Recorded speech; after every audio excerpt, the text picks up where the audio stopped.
السلام عليكم ورحمة الله. السيور اللي موجودة في سيارتك ما تقلش أهمية عن السوائل والزيوت، وكتير من الناس بيهتم أكتر بسير المحرك وبيتجاهل سير تاني مهم جدا، وهو سير الدينامو أو سير المجموعة. هعرفك الفرق بينهم، ولو اتقطع منك ازاي تمشي من غيره. وعشان ما اطولش عليك في المقدمة، هعرفك كل حاجة محتاجة عن سير المجموعة والدينامو باختصار شديد وبشكل مبسط وبدون مصطلحات كبيرة. فتابع معانا الفيديو للآخر بإذن الله تستفيد بكل كلمة هنقولها، لأن نهاية الفيديو عندي ما تقلش أهمية عن بدايته. ولو أنت مهتم بعالم السيارات فبإذن الله تشترك معانا في القناة، لأنك هتلاقي كل ما يخص عالم السيارات موجود في القناة. ولايك للفيديو لو عجبك، وفعل زر الجرس عشان يوصلك كل جديد. سير المجموعة بيكون راكب جنب المحرك من ناحية الدينامو، والسير بيكون ظاهر قدامك بوضوح وبتقدر تميزه. العمر الافتراضي لسير المجموعة من 60,000 ل 80,000 كيلومتر، وكتير من الناس وأنا منهم للأسف بنسيبه لحد ما يتقطع. فقررت إني أغيره في ميعاده، لأني مريت بتجربة إنه اتقطع مني قبل كده على الطريق، وكان يوم صعب جدا. السير بيكون بالشكل ده، مكتوب عليه مقاسه وعدد الخانات أو الصفوف اللي باينة قدامنا كده، ومقاسه طبعا بيختلف من سيارة لأخرى. وظيفة السيور بصفة عامة إنها بتنقل الحركة، بتاخد الحركة من جزء معين وبتنقل الحركة دي لأجزاء تانية في نفس الوقت. احنا عارفين طبعا إن وظيفة الدينامو إنه بيحول الحركة الميكانيكية لطاقة كهربائية، وهي دي اللي بتشغل كل أجهزة السيارة والإنارة وأجهزة الكاسيت والمكيف، وكمان بتعيد شحن البطارية نفسها. البطارية بتشحن عن طريق الدينامو. في بعض السيارات السير فيها بيكون راكب على الدينامو فقط، وهنا بنسميه سير الدينامو. وفي بعض السيارات الأخرى السير فيها بيركب على مجموعة كبيرة من الأجزاء، زي كمبروسر التكييف والدينامو ومروحة التبريد وترمبة المية وترمبة الباور. وفي الحالة دي بنسميه سير المجموعة، لأنه متركب على المجموعة دي كلها. يعني معنى كده إن سير الدينامو هو نفسه سير المجموعة، بس هنا متركب على الدينامو فقط، وفي سيارة تانية متركب على مجموعة أجزاء تانية. وعشان كده ضروري جدا إنك تعرف السير عندك في سيارتك متوصل على كام جزء، بحيث تقدر تحدد السبب لبعض الأعطال اللي ممكن تحصل.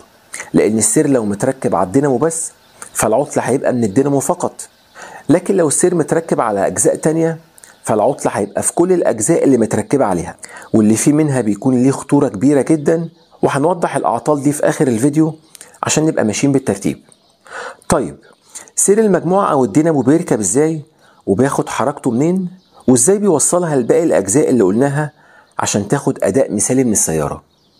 محرك السيارة من الأسفل بيكون فيه عمود متحرك اسمه عمود الكرنك أو عمود المرفق. العمود ده خارج منه ترس أو طنبورة. الطنبورة دي هي اللي بيركب عليها سير المجموعة، والطنبورة دي هي اللي بناخد منها الحركة. باقي أجزاء السير بيركب على طنبورة الدينامو أو على مروحة المكيف ومروحة التبريد وترمبة المية وترمبة الباور، على حسب نوع السيارة عندك. السير بيكون متركب عليهم بطريقة ملتوية زي الشكل اللي قدامنا كده.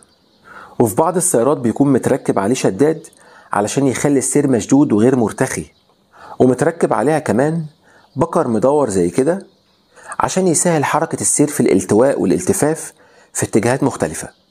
فانت اول ما بتشغل المحرك عمود المرفق بيشتغل، فالسير بياخد الحركة منه يوصلها لباقي الأجزاء التانية في نفس الوقت.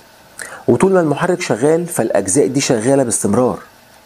هنروح بقى للجزء المهم في الفيديو، وهنعرف من خلاله الأعراض اللي بتحصل من تلف سير المجموعة، وإزاي تكشف عليه، وإزاي تتصرف لو السير قطع منك على الطريق. وأنا شخصيا اتحطيت في الموقف ده قبل كده، وعايزين نركز عشان فيهم كام نقطة مهمين جدا وبيختلفوا من سيارة لأخرى.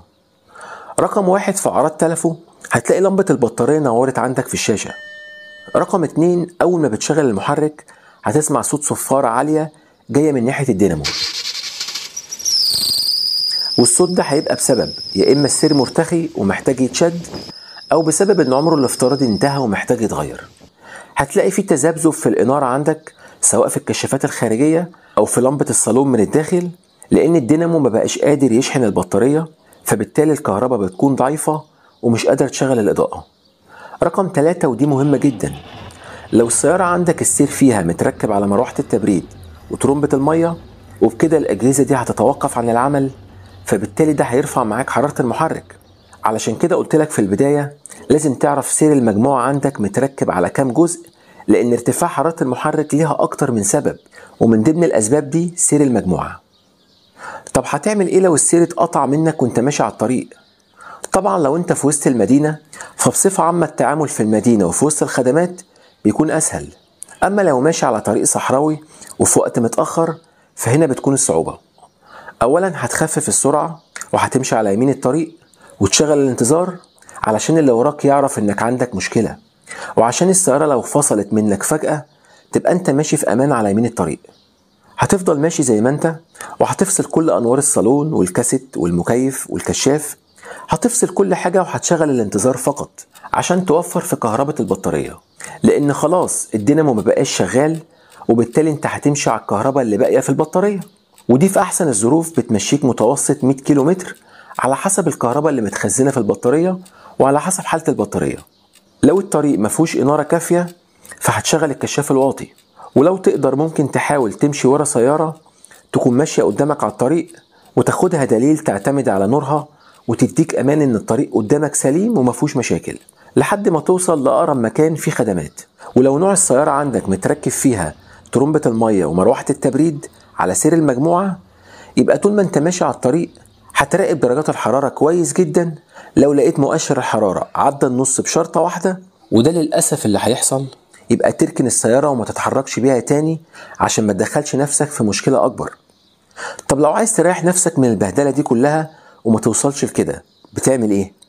بتخلي معاك سير دينامو احتياطي، وما تخليش السير القديم اللي متركب يوصل لدرجة انه يتقطع منك. انت اول ما بتلاقي عدد الكيلومترات بتاعته انتهى او قربت تنتهي، ففي اقرب صيانة بتعملها هتفكه وتفحصه كويس. لو لاحظت اي تشققات زي اللي في الصورة كده حتى لو بسيطة يبقى تغيره على طول، لكن لو لقيته سليم وبحالته زي اللي معايا ده كده ممكن تركبه وتستخدمه تاني عادي وتمشي عليه، بس الافضل انك تغيره، ودي وجهة نظري وده اللي انا بقيت بعمله باستمرار.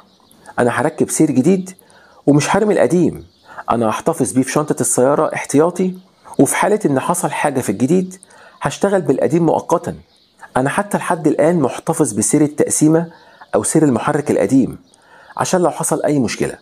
وبصفة عامة اي قطع احتياطي بتقدر توفرها في شنطة سيارتك هتبقى بالنسبة لك انقاذ، لانك ممكن تلاقي على الطريق ورشة عمل او فني او انت نفسك بتعرف تفك وتركب، بس للأسف القطعة اللي انت محتاجها مش موجودة، فهنا هتعطل نفسك. فخلي معاك قطع احتياطي، وخصوصا السيور. فك السير القديم بدري قبل ميعاده وحطه في شنطة سيارتك واستخدمه احتياطي، ده في حالة ان السير القديم حالته كويسة، لكن لو حالته سيئة يبقى تتخلص منه وتجيب واحد جديد احتياطي، وده هيجنبك مشاكل كتيرة ممكن تحصل لك على الطريق. لو انت لسه مبتدئ في عالم السيارات هيظهر على الشاشة حالا وهسيب لك في اول تعليق قائمة فيديوهات مهمة جدا للمبتدئين، اتفرج عليها بإذن الله تكون بفايدة.